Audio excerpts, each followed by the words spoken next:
ఈ రోజు ఇంట్లోనే డంబుల్స్ ఎలా తయారు చేయాలో చూపిస్తాను రా మామ. మనకి ఫస్ట్ కావాల్సింది అయితే పైప్ మామ. పైపు అండ్ మేకలు ఎలా కొట్టినా అలా కొట్టాలి మామ, అంటే బలానికి. నేనైతే 2 పైప్స్ తీసుకున్నాను, అంటే 2 డంబుల్స్ కోసం. అండ్ మనకి ఇంకా కావాల్సినవి అయితే 2 డబ్బాలు కావాలి, అండ్ ఇసుక పిక్క అవన్నీ కావాలి మామ. అండ్ సిమెంట్ కూడా కావాలి ఎక్కువ. మనం ఎంత సిమెంట్ వేస్తే అంత బలంగా ఉంటుంది మామ డంబులు. ఆ 3 అయితే బాగా కలుపుకోవాలి మామ. మీకు వీలైతే మాల్లాగా వేసుకోండి మామ, లేదంటే నేను చేసినట్టు బకెట్లు వేసి కలిపేసుకోండి మామ.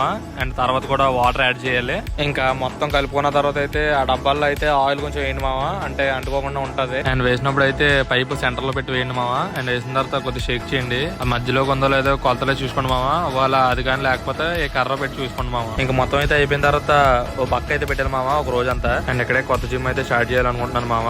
మీకు పార్ట్ 2 కావాలంటే కింద కామెంట్ లో పార్ట్ 2 అని కామెంట్ చేయండి మామ. మీకు ఇలాంటి వీడియోస్ కావాలనుకుంటే ఈ వీడియోకి లైక్ చేసి ఇన్స్టాగ్రామ్ అయితే ఫాలో చేయండి. అది యూట్యూబ్ అయితే కొట్టే మామ సబ్స్క్రైబ్.